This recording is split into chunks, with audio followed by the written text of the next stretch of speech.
Баршаңызға сәлем достар. Менің каналыма қош келдіңіздер. Бүгін түскі асқа жаппасай дайындадым. Өте дәмді әрі ерекше болып шықты. Сол себепті сіздермен рецептісін бөлісейін деп шештім. Ең алдымен салқын суымызға тұзымызды салып, бір дана жұмыртқамызды салып, қамыр илеп аламыз.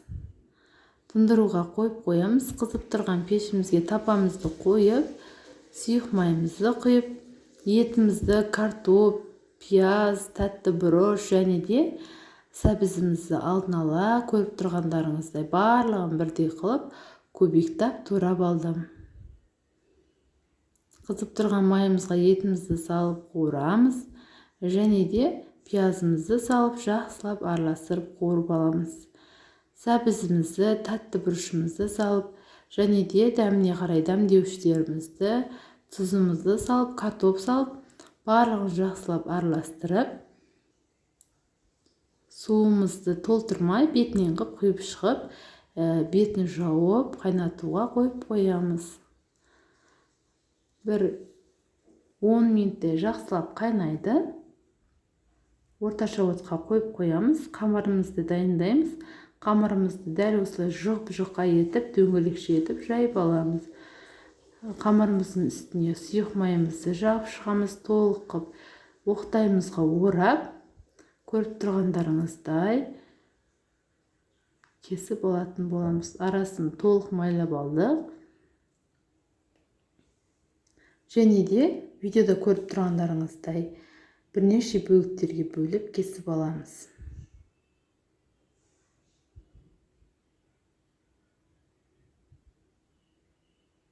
Қайнаған сорпамыздың үстіне орналастырып шығамыз.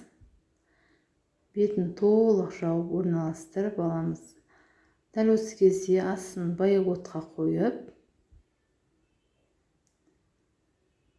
тура 30 минут қайнатамыз.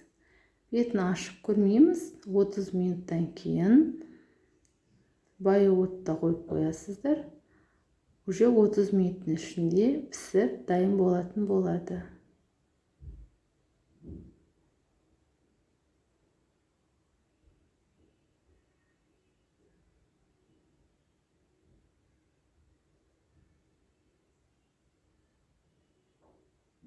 Мінекей достар, дәл осындай өте дәмді әрі ерекше болып шығады. Сіздер де міндетті түрде жасап көріңіздер. Сіздерге ұнайтынына 100% сенімдімін. Мен және менің отбасыма өте қатты ұнады. Және де бұны біз қаймақпен жесек болады.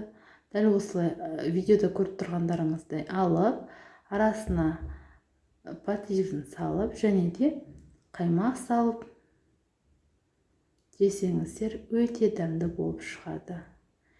Сіздерге де жасауға кеңес беремін. Егер видео ұнаса, менің каналыма тіркеліп, лайк басып, пікір қалдырып кетуді ұмытпаңыздар. Астарыңыз дәмді болсын.